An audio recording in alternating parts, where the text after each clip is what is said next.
रामकृष्ण हरे.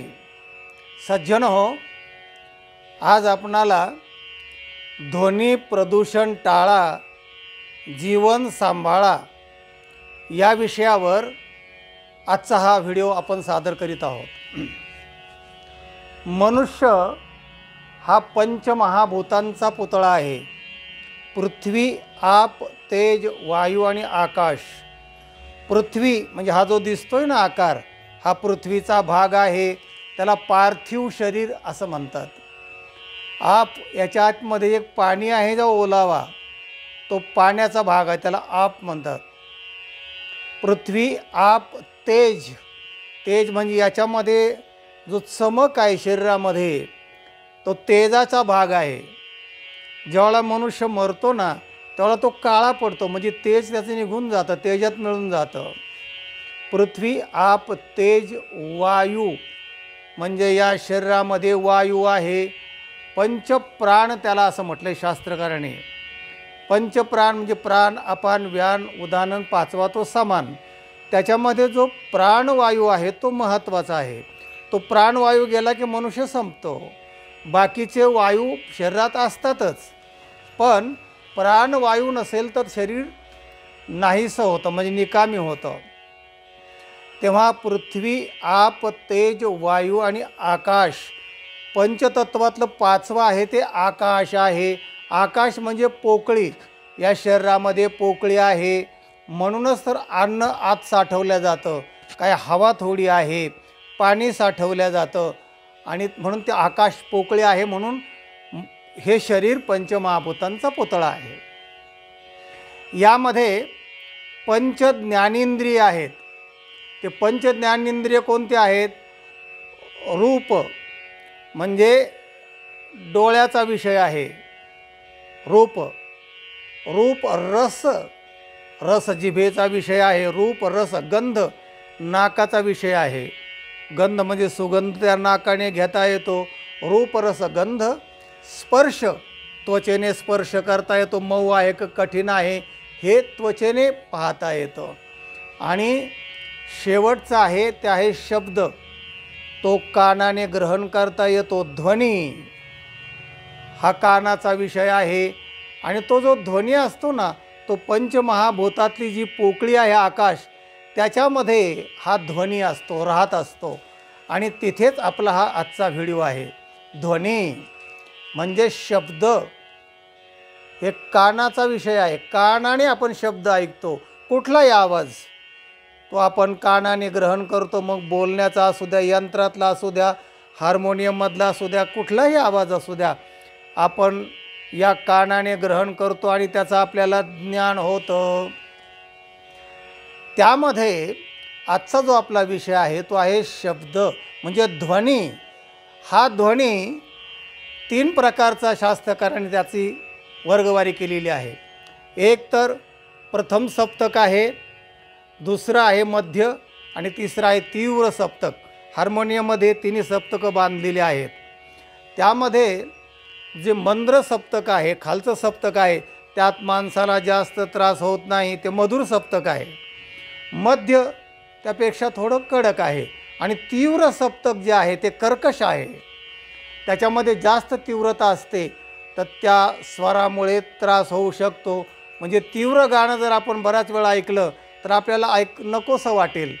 तेव्हा सांगायचा मुद्दा असा की तो जो ध्वनी आहे, जो कानाने आपण ऐकतो, त्या ध्वनीमध्ये तीव्र आवाज जेवढे जेवढे होतात ना, ते सगळे प्रदूषण असं समजलं जातं, की ज्याच्यामुळे माणूस विचलित होतो, छातीची धडक वाढते आणि तो आवाज माणसाला असह्य होतो.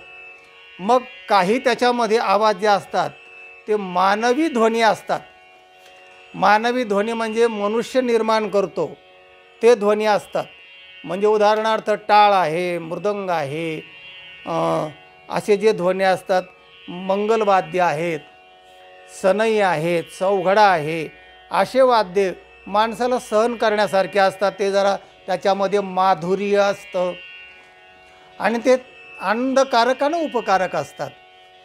दुसरा जो ध्वनी आहे तो आहे स्पीकरचा, म्हणजे यांत्रिक ध्वनी आहे. तो स्पीकरचा ध्वनी जर मर्यादित असेल तर तो ठीक आहे.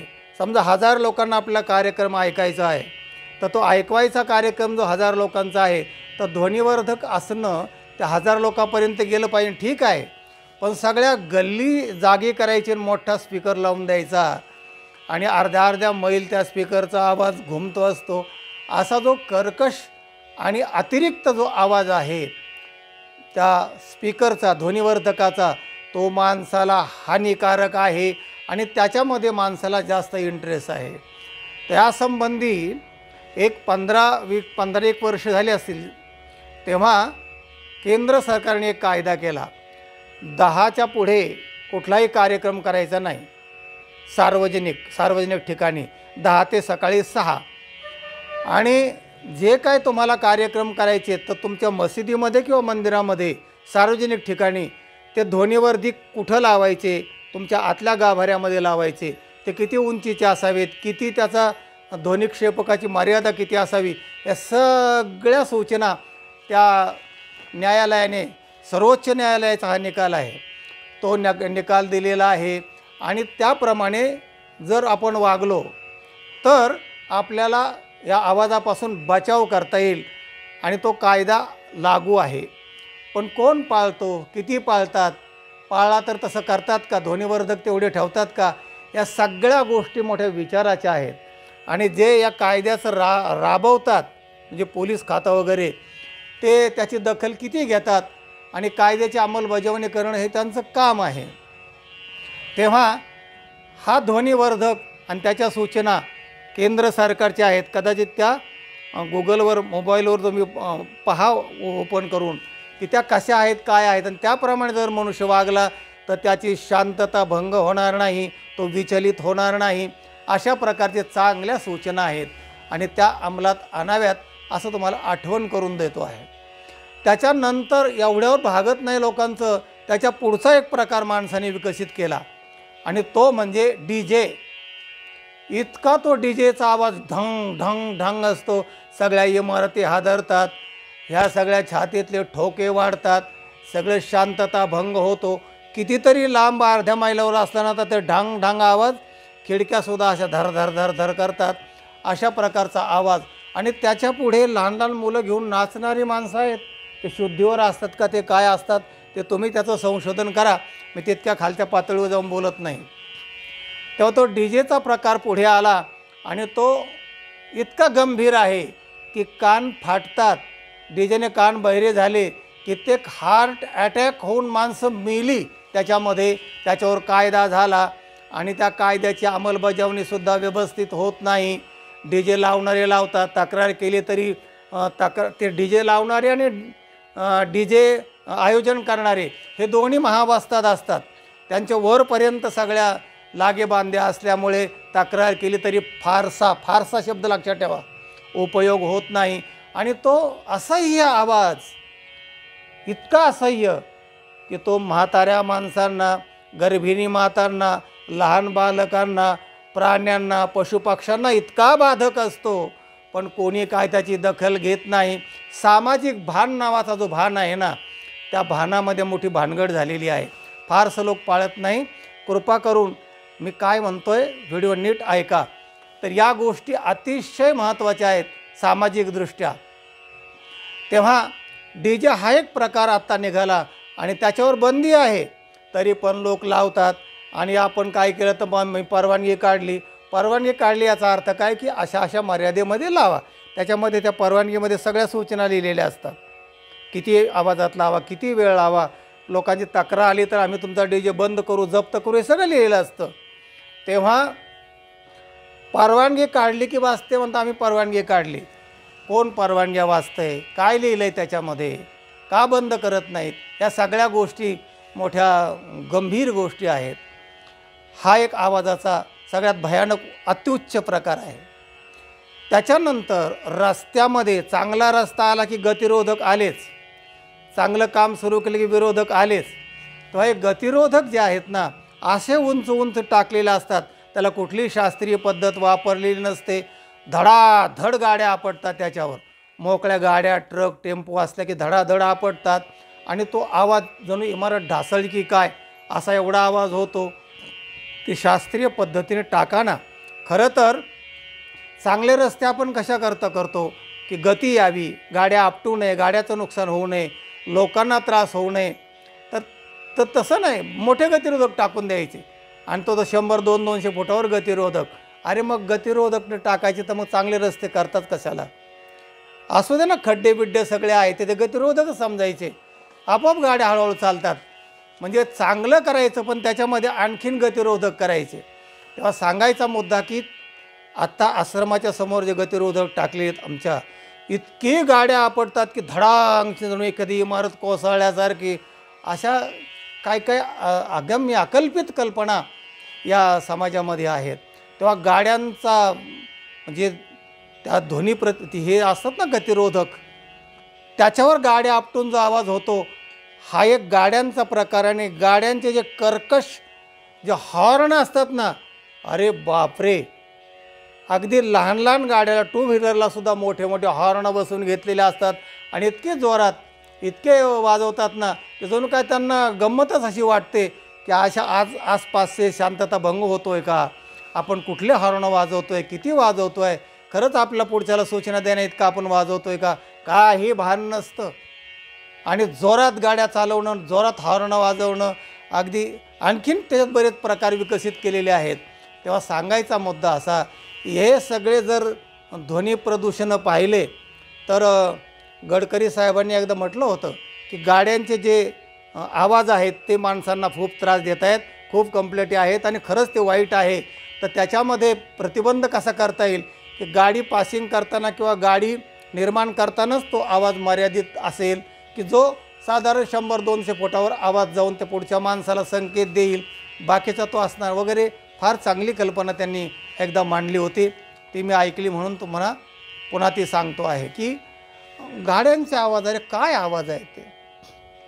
तेव्हा त्यांचं म्हणणं असं की आमचा आवाज तुम्ही बंद करू शकत नाही.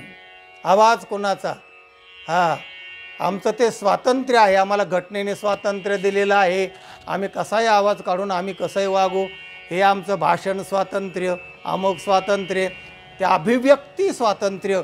याच्यावर एक दृष्टांत पाहू आणि मग आपला विषय संपूया. दृष्टांत असा आहे की रात्री 1ची वेळ होती आणि सगळी शांतता, नीरव शांतता, लोक शांत गाढ निद्रेमध्ये झोपलेले आणि कारखान्यातून त्या कारखान्याच्या पाळीचे जे कामगार 2 सुटले आणि रस्त्याने चालत असताना भर चौकामध्ये ते मोठ्याने ओरडायला लागले. मोठ्याने ओरडतात काय, किंचाळतात काय, आणि बाकीच्या आसपासच्या लोकांना तो त्रास होत्याचं भान नाही.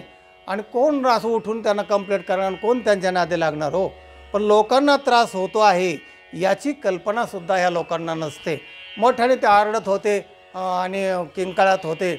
तर जो ड्युटीवर पोलीस होता त्याने त्यांना दाबलं, हटकलं, अरे काय 1 वाजला आहे आणि शांतता भंग होते, केवढ्याने मोठ्याने ओरडताय तुम्ही? तर ते म्हणले, आम्हाला राज्य घटनेने अधिकार दिलेला आहे, तुम्ही आमचा आवाज बंद करू शकत नाही आणि आम्ही आरडणार. आणि मग ते पोलीस त्याला राज्यघटना हे ते त्याने काही फार अभ्यास नसल्यामुळं त्यांच्या दोघांना पोलीस स्टेशनमध्ये आणलं. पोलीस स्टेशनमध्ये आणल्यानंतर तिथे जे इन्स्पेक्टर होते त्यांना ही सगळी हकीकत त्यांनी सांगितली. आणि ती हकीकत ऐकल्यानंतर त्या इन्स्पेक्टरला असं वाटलं की यांची आता जिरवली पाहिजे, यांना धडा शिकवला पाहिजे.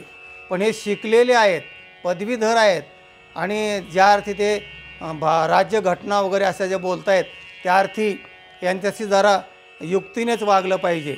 म्हणून त्यांना उभा केलं आणि रस्त्याने एक चाललेला होता माणूस, बाहेर गावाहून तो रात्री उशिरा आपल्या घरी चालला होता, त्याला बोलवून घेतलं चौकीमध्ये, त्या पोलीस स्टेशनमध्ये.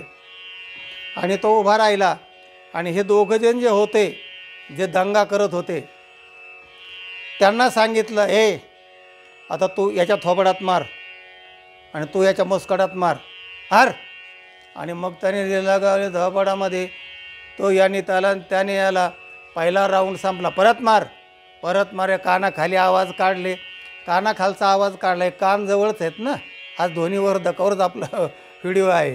कानाखालचे आवाज त्यांना ऐकू येतील अशा प्रकारच्या कानठळ्या बसून मारले, इकडून मार तिकडून.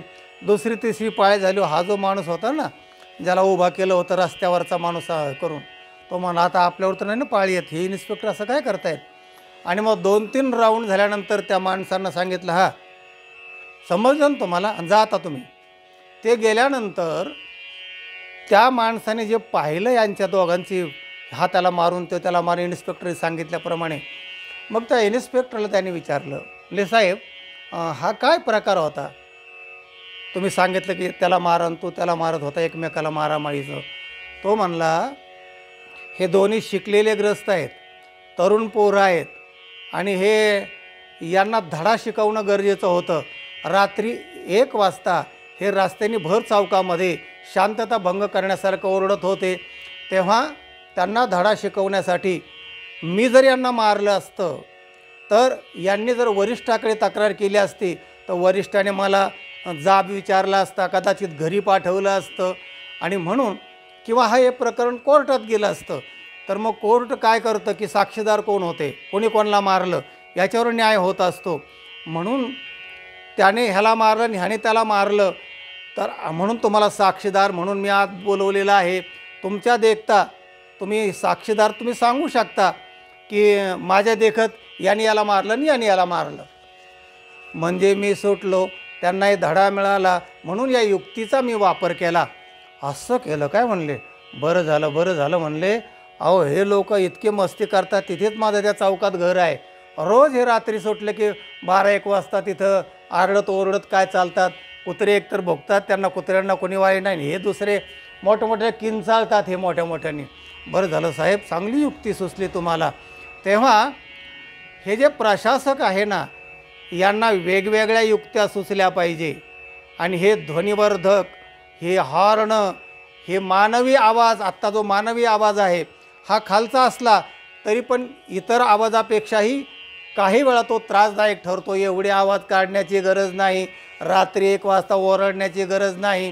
तेव्हा ह्या सगळ्या ज्या गोष्टी आहेत ना, हे सामाजिक भान ठेवण्यासाठी आजचा हा व्हिडिओचा प्रयत्न आहे.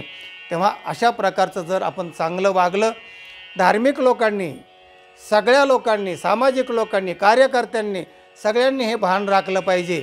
अहो संत कबीर तर असा एक दोहा उत्तम म्हणतात, जरा ऐका संत काय म्हणतात ते.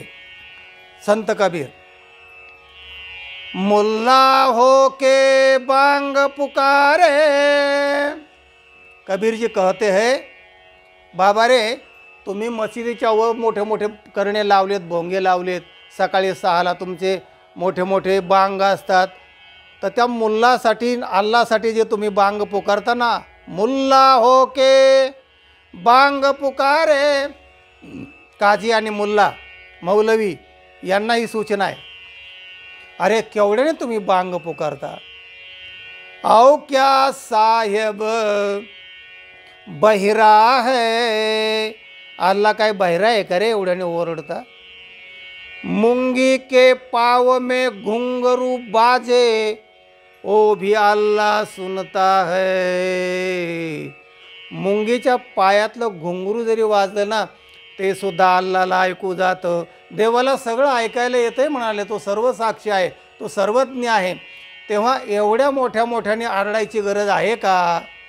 आणि तर हे कबीराचं जे नियम आहे, सिद्धांत आहे, सर्वांनी अंमलात आणला पाहिजे. हा फक्त मुसलमानासाठीच आहे असं नाही, सगळ्यांसाठी हा नियम आहे. आणि सगळ्यांसाठी ही एक वचन आहे, सूचना आहे.